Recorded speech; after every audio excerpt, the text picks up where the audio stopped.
जय हिंद मेरे विद्यार्थियों, आज हम स्टार्ट कर रहे हैं आपका क्लास 11th का फिजिक्स, जो कि चैप्टर 1। इस पार्ट का नाम है आपका मात्रक एवं मापन। ठीक है, तो हम इस चैप्टर को आज स्टार्ट करेंगे। ठीक है, तो इसमें सबसे पहले हम देखते हैं भौतिक राशियां क्या होती हैं। भौतिक राशियां होती हैं वे राशियां जिनका मापन किया जा सकता है, मतलब जिनको मापा जा सकता है। जैसे आपका द्रव्यमान हो गया, मतलब जिनको मापा जा सकता है उन्हें क्या बोलते हैं, भौतिक राशियां। जैसे किलोग्राम में माप सकते हैं, मीटर में माप सकते हैं, फुट में माप सकते हैं, किसी भी चीज में जिसको मापा जा सकता है उनको क्या बोलते हैं, भौतिक राशियां। ठीक है ना। देखिए, भौतिक राशियां जो होती हैं वो 3 प्रकार में बांटा गया है। कौन कौन सी में? एक है मूल राशियां, दूसरी है व्युत्पन्न राशियां और तीसरी कौन सी है, आपकी पूरक राशियां। ठीक है, तो मूल राशियां क्या होती है? देखिए, मूल मतलब नाम से स्पष्ट है कि मूल मतलब जड़, जहां से स्टार्टिंग हुई है ना।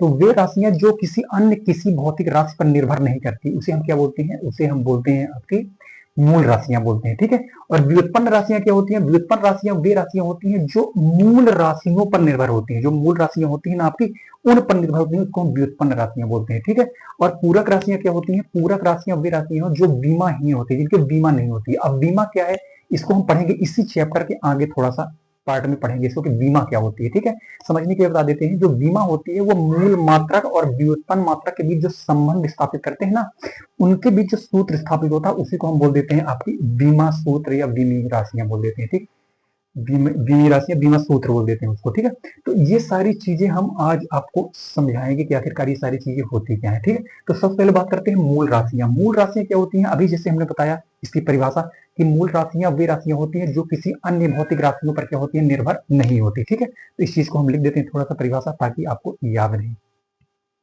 तो क्या होती है मूल राशियां? वे भौतिक राशियां, वे राशियां जो किसी अन्य भौतिक राशियों पर निर्भर नहीं करती, क्या कहलाती हैं? आपकी मूल राशियां कहलाती हैं।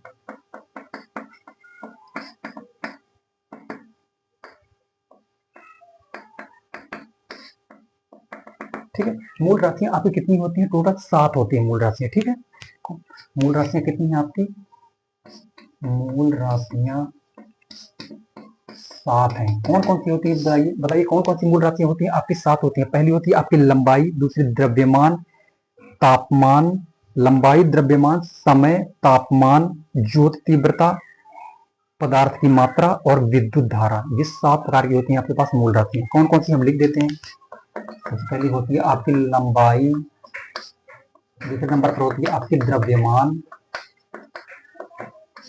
फिर समय आपका होता है, फिर आपका होता है तापमान।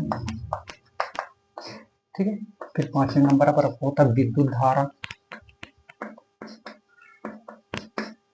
ठीक, विद्युत धारा, ज्योति तीव्रता, ज्योति तीव्रता को हम प्रदीपन तीव्रता भी बोलते हैं। ठीक है, ज्योति तीव्रता, और 7वीं होती है आपकी पदार्थ की मात्रा। तो ये 7 प्रकार की आपकी क्या होती है, मूल राशि होती है। लंबाई, द्रव्यमान, समय, तापमान, विद्युत धारा, ज्योति तीव्रता और पदार्थ की मात्रा। तो ये हमने पढ़ा अभी मूल राशियों के बारे में ओवरव्यू। ठीक है, अब हम बात करते हैं व्युत्पन्न राशियां क्या होती हैं। ठीक है, अब हम बात करें किसकी, व्युत्पन्न राशि। देखिए, व्युत्पन्न राशियां जो होती है मूल राशियों पर क्या होती है, निर्भर करती है। जो राशियां उनको हम बोलते हैं व्युत्पन्न राशियां। ठीक है, इसकी हम परिभाषा डिफिनेशन लिख देते हैं तब तक। वे राशियां जो किस पर निर्भर करती है, मूल राशियों पर। जो मूल राशियों पर क्या होती है, निर्भर करती है। जो मूल राशियों पर निर्भर करती हैं तो उनको क्या बोलते हैं, व्युत्पन्न राशियां बोलते हैं। ठीक है, उन्हें क्या बोलते हैं, व्युत्पन्न राशियां।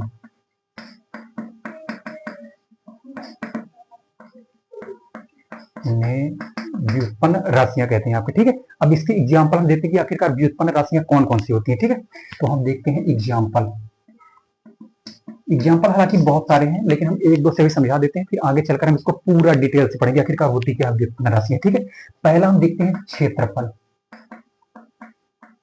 ठीक, देखिए क्षेत्रफल बराबर क्या होता है, लंबाई गुणे चौड़ाई होता है। ठीक है, आपको पता है क्या होता है क्षेत्रफल बराबर लंबाई गुणे चौड़ाई। ठीक है, लंबाई का मात्रक आपका क्या होता है, मीटर होता है। चौड़ाई के क्या मात्रक होता है? देखिए चौड़ाई ही एक प्रकार से लंबाई के अंतर्गत ही आती है, ठीक है, तो उसका मात्रक भी क्या होता है? मीटर ही होता है। क्या होता है? मीटर। तो ये मीटर और मीटर बन के क्या बन गया आपका? मीटर का स्क्वायर, ठीक है। तो क्षेत्रफल देखिए किस पर निर्भर करता है? इसका क्षेत्रफल मूल मात्रक मीटर स्क्वायर, मीटर किसका है? लंबाई का ही मात्रक है, तो इसका मीटर को हम लंबाई भी लिख सकते हैं। क्या लिख सकते हैं? मीटर क्या है? लंबाई का ही मात्रक है, तो या तो लंबाई का स्क्वायर लिख दीजिए, ठीक है। तो देखिए क्षेत्रफल क्या हो गया? लंबाई का स्क्वायर आ गया हमारे पास। इस प्रकार जो क्षेत्रफल है, मूल मात्रक, आपका मूल मात्रक क्या है? लंबाई है, तो मूल मात्रक लंबाई पर क्या करता है? निर्भर करता है। तो इस प्रकार से हम इसको क्षेत्रफल निकाल सकते हैं कि क्षेत्रफल मूल मात्रक क्या है? लंबाई पर निर्भर करता है, ठीक है। दूसरा हम एग्जाम्पल एक और देखते हैं। मान लीजिए जैसे मान लेते हैं चाल। चाल बराबर होता है आपका दूरी बटे समय, ठीक है। देखिए दूरी क्या है? दूरी एक लंबाई का ही रूप है, ठीक है। तो हम इसको लिख देते हैं लंबाई बटे समय, ठीक है। तो ये हो गया आपका लंबाई गुणे, देखिए समय की घात कुछ नहीं, तो एक ऊपर जाएगा तो क्या हो जाएगा? समय की पावर क्या हो जाएगा? -1 हो जाएगा, ठीक है। इस प्रकार से देखिए ये चाल है, दो मूल राशियों पर निर्भर करती है। किस किस पर? एक होती है लंबाई पर निर्भर करती है और दूसरा क्या है? समय। तो एक लंबाई पर और दूसरी समय पर। तो ये चाल है लंबाई और समय पर, दो मूल राशियों पर निर्भर करती है, ठीक है। आपका क्षेत्रफल जो है तो केवल एक मूल राशि पर मतलब लंबाई पर निर्भर करता है, ठीक है। तो क्षेत्रफल लंबाई पर निर्भर करता है और चाल लंबाई और समय दो मूल राशियों पर निर्भर करता है, ठीक है। इस प्रकार से हम इसको समझ सकते हैं कि मतलब जो व्युत्पन्न राशि होती है क्या होती है? मूल राशियों पर निर्भर करती है, और जो मूल राशियां होती है वो आपस में अपने में आपस क्या होती है? स्वतंत्र होती है, ठीक है। इस प्रकार मूल राशियां जो होती है स्वतंत्र होती हैं और जो व्युत्पन्न राशियां होती हैं वो मूल राशियों पर क्या होती है? निर्भर करती है, ठीक है। अब हम तीसरी चीज पढ़ते हैं कि पूरक राशियां। पूरक राशियां हालांकि कम यूज है लेकिन इंपॉर्टेंट है, ठीक है। पूरक राशियां कौन कौन सी होती है? देखिए पूरक राशियां, इसकी परिभाषा लिख देते हैं। वे राशियां जो बीमाहीन होती है। बीमाहीन मतलब जिसकी कोई बीमा नहीं होती है ना। बीमा होती क्या है? इसको हम बहुत डिटेल से पढ़ेंगे आगे इसी पार्ट के इसी चैप्टर के आगे में, लेकिन थोड़ा सा बता देते हैं कि बीमा होती क्या है। देखिए जो मूल मात्रक और जो मूल मात्रक होते हैं और व्युत्पन्न मात्रक होते हैं, इनके बीच जो आपस में हम जो संबंध स्थापित करने के लिए सूत्र बनाते हैं ना, वही होती है आपकी बीमाएं होती है, ठीक है ना। बीमी सूत्र कहलाते हैं। तो इसकी परिभाषा हम लिखते हैं कि वे राशियां जो क्या होती है? बीमाहीन होती है, मतलब जिनकी बीमा नहीं होती, ठीक है। जिनकी बीमा नहीं होती, ठीक है। जो बीमाहीन होती हैं क्या कहलाती हैं? पूरक राशियां कहलाती हैं। पूरक राशियां कहलाती हैं, ठीक है। देखिए पूरक राशियां दो प्रकार की होती है। कौन कौन सी? एक होती है समतल कोण और दूसरी होती है घन कोण, या उसी को बोलते हैं ठोस कोण, ठीक है। तो पूरक राशियां जो होती है ना आपकी, पूरक राशियां, ठीक है, ये दो प्रकार की होती हैं। कौन कौन सी? एक होती है आपकी समतल कोण, दूसरी होती है आपकी ठोस कोण, या उसी के हम बोल देते हैं घन कोण, ठीक है। तो ये सारी चीजें हुई। अब ये समतल कोण क्या होता है और ठोस कोण या घन कोण क्या होता है, इसको हम बहुत डिटेल से पढ़ेंगे इसी चैप्टर में आगे के पार्ट में, ठीक है। बहुत डिटेल से पढ़ेंगे इन सब चीजों को जानेंगे, ठीक है। अभी केवल हमने ओवरव्यू दिया कि भौतिक राशियां आखिरकार होती क्या क्या है, ठीक है। अब हम इसको मिटाते हैं और आगे चलते हैं मात्रकों के मापन को कैसे दर्शाया जाता है, ठीक है। इसको मिटाते हैं।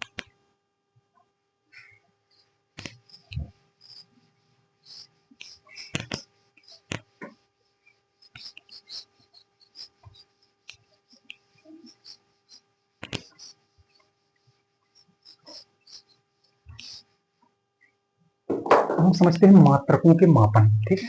क्या समझते हैं? मात्रकों के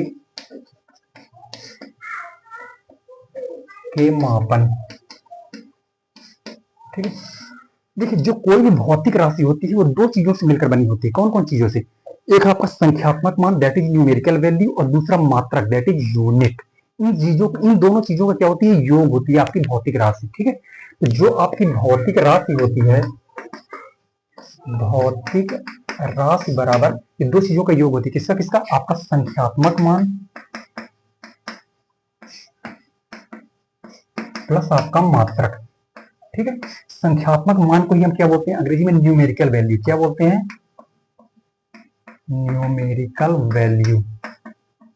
और ये आपका मात्रक को हम बोलते हैं यूनिट। क्या बोलते हैं? इसको न्यूमेरिकल वैल्यू बोलते हैं, इसको बोलते हैं आपका यूनिट, ठीक है। तो ये जो भौतिक राशि होती है ना, इन दोनों के योग से मिलकर ही हमेशा बनाई जाती है। कैसे? एक एग्जाम्पल को समझते हैं हम, एक एग्जाम्पल समझते हैं आखिरकार कैसे ये काम करती है, ठीक है। देखिए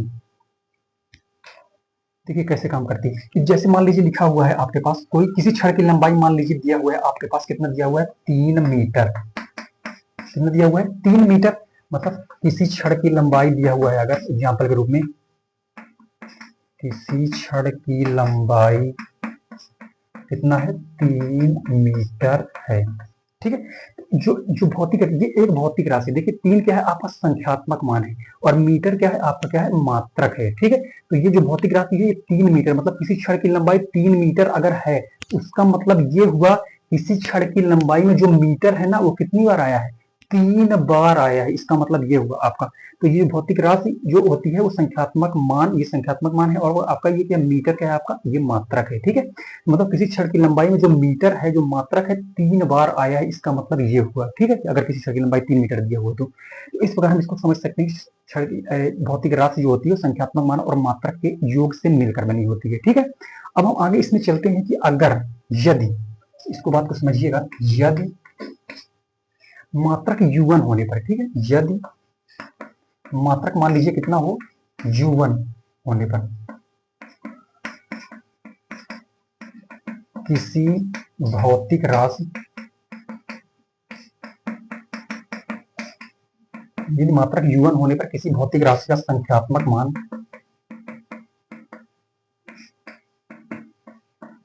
n1 हो। ठीक है। यदि मात्रक कितना मान ले, यदि मात्रक हम u1 मान ले, कितना मान ले, u से स्टार्ट हो रहा मात्रक तो u1 मान लेते हैं। ठीक है। तो संख्यात्मक मान कितना मान ले, n से स्टार्ट हो संख्यात्मक मान न्यूमेरिकल लेते हैं n1 मान लेते हैं। ठीक है। यदि मात्रक u1 होने पर किसी भौतिक राशि का संख्यात्मक मान कितना हो n1 हो, तथा मात्रक अगर कितना मान ले u2 मान ले, u2 मान ले, u2 होने पर किसी भौतिक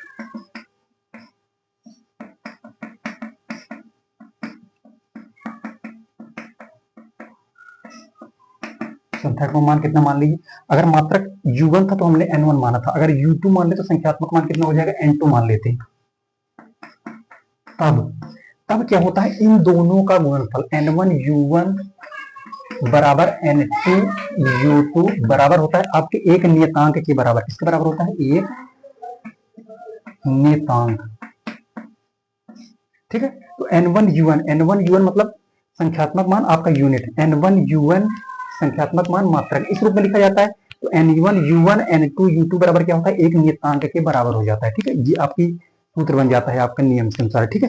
देखो n1 n2 की जगह अगर हम केवल n लिखना चाहे और u1 u2 की जगह u लिखना चाहे तो क्या लिख देंगे, nu बराबर क्या लिख देंगे हम एक नियतांक, क्या लिख देते हैं एक नियतांक। ठीक है। अगर हम n का मान निकालें तो u कहां चला जाएगा आपका बटे में चला जाएगा, क्योंकि ये गुणनफल में है तो गुणनफल में होता है तो बटे में चला जाता है।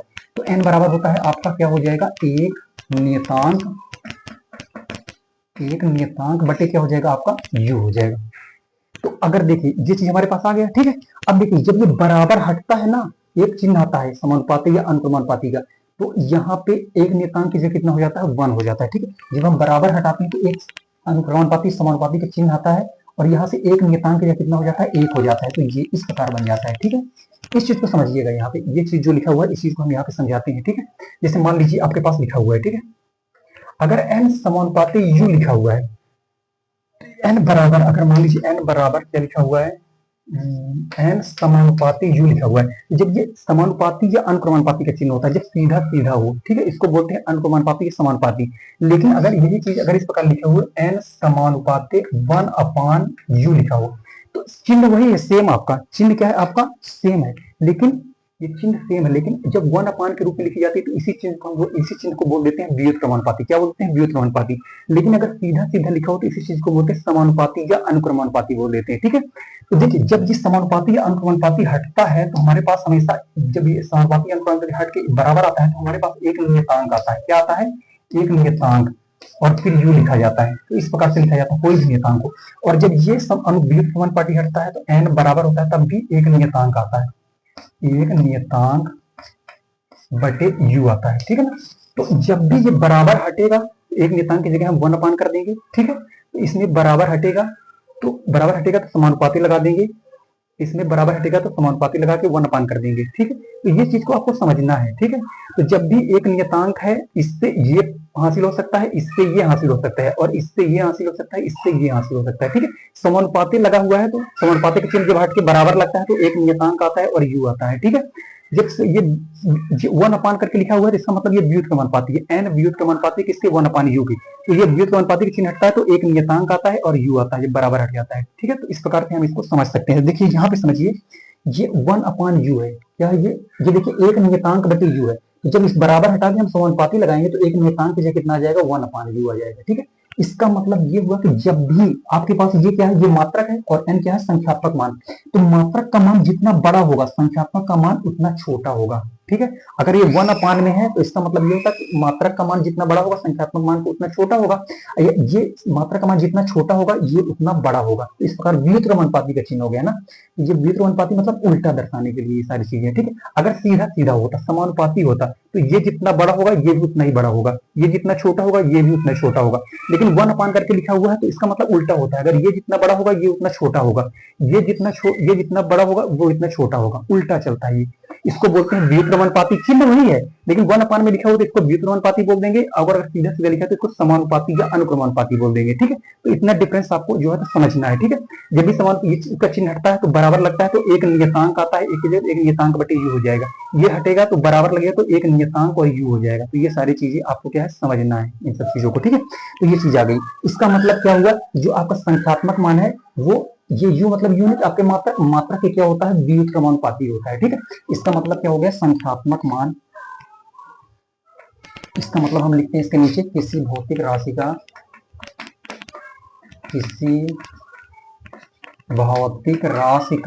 जो संख्यात्मक मान होता है,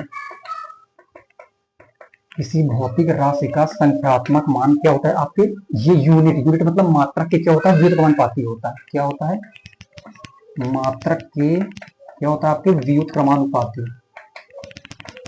मात्रक के आपका व्युत्क्रमानुपाती होता है, ठीक है। इस प्रकार जो संख्यात्मक मान है क्या होता है, ये आपके मात्रक क्या होता है, व्युत्क्रमानुपाती। अगर 1 के रूप में लिखा होता है व्युत्क्रमानुपाती बोलते हैं उसको, ठीक है। अगर सीधा सीधा लिखा होता है तो समानुपाती बोल देते, ठीक है। तो इसका मतलब क्या हुआ आपका, ये जो मात्रक जितना बड़ा होगा संख्यात्मक मान क्या होगा उतना ही छोटा होगा। तो इस चीज को हम नोट करके लिख लेते हैं कहीं पे, इसको मिटा देते हैं, नोट करके इस चीज को ध्यान में रखिएगा आप लोग। यहां से हम समझ सकते हैं कि जो मात्रक का मान जितना बड़ा होगा ये संख्यात्मक मान उतना ही छोटा होगा, और मात्रक का मान जितना छोटा होगा संख्यात्मक मान उतना क्या हो जाएगा, बड़ा हो जाएगा, ठीक है। तो नोट करके एक जगह कहीं पे लिख लीजिए, नोट, मात्रक का मान जितना बड़ा होगा संख्यात्मक मान उतना ही छोटा होगा, क्योंकि 1 करके लिखा हुआ है, ठीक है। तो हम लिख लेते हैं मात्रक का मान जितना बड़ा होगा, ठीक है, जितना बड़ा होगा, ठीक है। मात्रक का मान जितना बड़ा होगा संख्यात्मक मान कितना होगा उतना ही छोटा होगा, ठीक है। संख्यात्मक मान उतना ही छोटा होगा, ठीक है। और संख्यात्मक मान संख्यात्मक मान जितना छोटा होगा ये मात्रक का मान उतना ही बड़ा होगा, इसका उल्टा भी प्रूफ है, ठीक है। तो ये सारी चीजें आपको क्या करना है, ध्यान में रखना है, ठीक है। अब हम चलेंगे आगे के पार्ट को समझने के लिए, ठीक है। विद्यार्थियों हम चलते हैं मात्रक के प्रकार पर। आखिरकार मात्रक के प्रकार कितने होते हैं, ठीक है। जो मात्रक के प्रकार होते हैं वो 2 प्रकार के होते हैं। कौन कौन से, एक होता है आपका मूल मात्रक, जैसे राशियां होती है ना, मूल राशियां और व्युत्पन्न राशियां सेम टू सेम वैसे ही होते हैं आपके मात्रक, ठीक है। तो मूल मात्रक 2 प्रकार के, 2 प्रकार के मात्रक होते हैं। कौन कौन से, एक होता है मूल मात्रक और दूसरा क्या होता है आपका व्युत्पन्न मात्रक, ठीक है ना। तो जैसे मूल राशियां होती है वो किसी अन्य राशियों पर डिपेंड नहीं होती, वो खुद पर ही डिपेंड होती है, अपने आप में ही पूर्ण होती है। उसी प्रकार आपके क्या होते हैं, मूल मात्रक होते हैं। मूल मात्रक किसे कहते हैं, मूल मात्रक उन्हें कहते हैं जो एक दूसरे से क्या होते हैं, पूर्णतः स्वतंत्र होते हैं तथा किसी भी राशि पर क्या होते हैं, निर्भर नहीं करते, ठीक है। तथा अन्य मात्रकों से व्युत्पन्न नहीं किया जा सकते या उस पर निर्भर नहीं करते, उनको क्या बोलते हैं, देते हैं मूल मात्रक बोलते हैं, ठीक है ना। तो मूल राशियों के जो मात्रक होती है ना उन्हें, उसे ही हम क्या बोलते हैं, मूल मात्रक कहते हैं। जैसे मूल राशियां 7 होती हैं, सेम टू सेम वैसे ही मूल मात्रक भी कितने होते हैं, 7 होते हैं, और वही मूल राशियां ही क्या कहलाती है, मूल मात्रक होती है, ठीक है। कौन कौन सी है लिख देते हैं, मूल मात्रक कितने होते हैं आपके, मूल मात्रक 7 हैं। कौन कौन से हैं, वही चीज है आपके पास जो उसने लिखा था, आपने मूल राशियां लिखा था, कौन कौन से लिखा था, लंबाई, दूसरी आपके द्रव्यमान, तीसरी आपकी लंबाई द्रव्यमान, समय, फिर आपका तापमान, फिर आपका है विद्युत धारा, फिर है आपका ज्योति तीव्रता, फिर है आपका सातवां कौन सा है, पदार्थ की मात्रा, पदार्थ की मात्रा। ठीक है, तो ये आपके जो है कि 7 मूल मात्रक हो गए। विद्यार्थी हमने कुछ चीज हम लिख लेते हैं ताकि आपके समय की बचत हो सके और वीडियो क्या हो छोटा हो सके, नहीं तो फिर वीडियो का पार्ट बड़ा हो जाता है। ठीक है, फिर आपको देखने में भी ज्यादा समय लगता है, इसलिए हम कुछ चीजें आपके लिख लेते हैं ताकि हमारा लिखने का समय बच सके। ठीक है, तो ये सारी चीजें हो गई आपकी मूल मात्रक। ठीक है, अब ये पहला हो गया आपका मूल मात्रक। दूसरा क्या होता है आपका व्युत्पन्न मात्रक। क्या होता है आपका व्युत्पन्न मात्रक? व्युत्पन्न मात्रक क्या होता है? व्युत्पन्न मात्रक वो होता है जिन्हें व्यक्त करने के लिए क्या होती है, मूल मात्रकों की आवश्यकता होती है, मतलब मूल मात्रकों पर क्या होते हैं, निर्भर करते हैं। क्या बोलते हैं, व्युत्पन्न मात्रक कहते हैं। ठीक है, उसकी हम परिभाषा लिखते हैं और फिर एग्जाम्पल से उसको समझाते हैं। ठीक है, इसको मिटा देते हैं।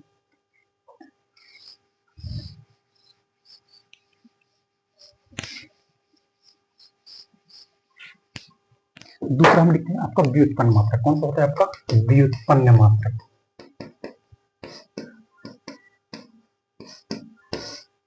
ठीक है, तो व्युत्पन्न मात्रक क्या होते हैं? व्युत्पन्न मात्रक वे मात्रक होते हैं, परिभाषा से लिख देते हैं, व्युत्पन्न मात्रक वे मात्रक होते हैं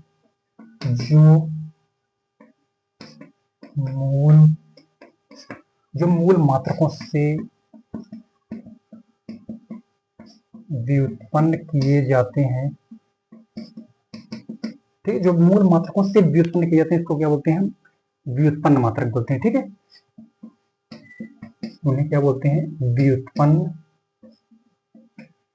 मात्रक कहते हैं। तो ये आपकी व्युत्पन्न मात्रक की परिभाषा हो गई। ठीक है, अब हम इसको समझेंगे एग्जाम्पल के थ्रू, आखिरकार होता क्या है। ठीक है, जैसे हम एक एग्जाम्पल के थ्रू समझते हैं इसको। जैसे आपका क्षेत्रफल का मात्रक हो गया, जैसे क्षेत्रफल का मात्रक, क्षेत्रफल का मात्रक क्या होता है आपका मीटर स्क्वायर होता है, लंबाई गुणे चौड़ाई। क्षेत्रफल सूत्र होता है आपका लंबाई गुणे चौड़ाई, लंबाई का भी मात्रक मीटर, चौड़ाई की मात्रक मीटर, मीटर गुणे मीटर का हो जाएगा मीटर स्क्वायर। तो क्षेत्रफल का मात्रक जो मीटर स्क्वायर है ना आपका, मीटर स्क्वायर, ये क्या कहलाता है, एक मूल मात्रा, एक व्युत्पन्न मात्रक कहलाता है। ठीक है, क्षेत्रफल मात्रा मतलब मीटर के स्क्वायर, ये क्या कहलाता है आपका व्युत्पन्न मात्रक कहलाता है। क्या कहलाता है, व्युत्पन्न मात्रक है। ठीक है, इसी प्रकार एक और एग्जांपल हम देखते हैं, जैसे आपका वेग, वेग का मात्रक क्या हो जाएगा आपका, वेग का मात्रक।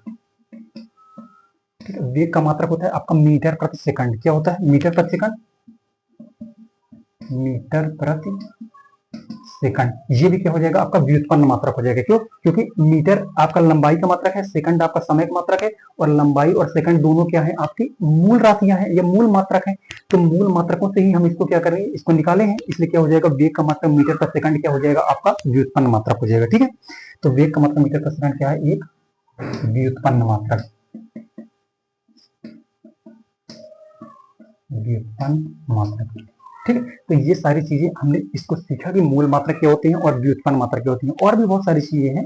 तो उसको हम, जैसे घनत्व का मात्रक हो गया आपका, जो भी हो गया, और भी बहुत सारी चीजें हैं, तो उनको हम सब कुछ डिटेल से पढ़ेंगे। इसके आगे के पार्ट में बहुत सारी चीजें, सारी मात्रकों, व्युत्पन्न मात्रक की संख्या असीमित होती है, उन सारी चीजों को हम बहुत, कुछ चीजों को निकालेंगे, कुछ चीजों को आपको लिख कर दे देंगे, तो वो आप सब याद कर लीजिएगा जो मेन मेन चीजें होंगी। तो ठीक है, तो ये सारी चीजें हमने इसके पढ़ा। अब हम आगे पढ़ेंगे मूल मात्रक और व्युत्पन्न मात्रक में अंतर, जो कई बार एग्जाम में पूछा गया है। ठीक है, तो अब चलते हैं नेक्स्ट।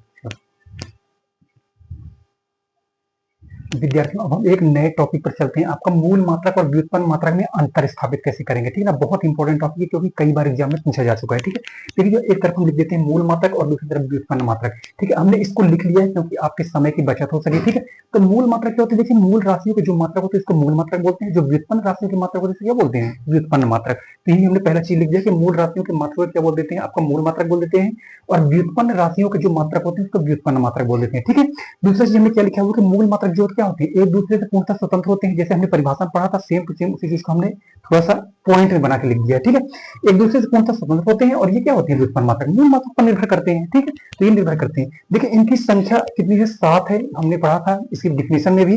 तो एसआई पद्धति, एसआई पद्धति क्या होता है, इंटरनेशनल सिस्टम ऑफ यूनिट। ये हम सारी चीजें अब इसके बाद पढ़ेंगे। एसआई पद्धति क्या होता है, एमपीएस पद्धति क्या होता है आपका, एफपीएस पद्धति क्या होता है आपका, सीजीएस पद्धति क्या होता है, इसके बाद हम उसको सारी चीजें जानेंगे। ठीक है, तो एसआई पद्धति में कितने होते हैं, 7 मूल मात्रक होते हैं, और 2 क्या होते हैं, 2 पूरक मूल मात्रक होते हैं। 7 ये कौन कौन से हैं, ये 2 पूरक कौन कौन से, ये सारी चीजें हमने पढ़ेंगे अभी आगे, एक बार और देखेंगे इसमें क्या चीज होता है। और क्या होता है, व्युत्पन्न राशियों की संख्या सीमित नहीं है, इसकी संख्या असीमित है, ये लिखा हुआ सीमित नहीं है, ठीक है। इसकी संख्या बहुत सारी हो सकती है, अनंत हो सकती है, मतलब बहुत सारी चीजें हो सकती है इसमें, ठीक है। तो ये सारी चीजों की आपके पास मूल मात्रक और व्युत्पन्न मात्रक में अंतर, ठीक है। अब हम मात्रकों की अंतरराष्ट्रीय पद्धति के बारे में पढ़ेंगे। आपकी एसआई पद्धति क्या होती है, एफपीएस पद्धति क्या होती है, सीजीएस पद्धति क्या होती है, एमकेएस पद्धति क्या होती है, ये सारी चीजें अब हम इसको आगे के पढ़ेंगे, ठीक है।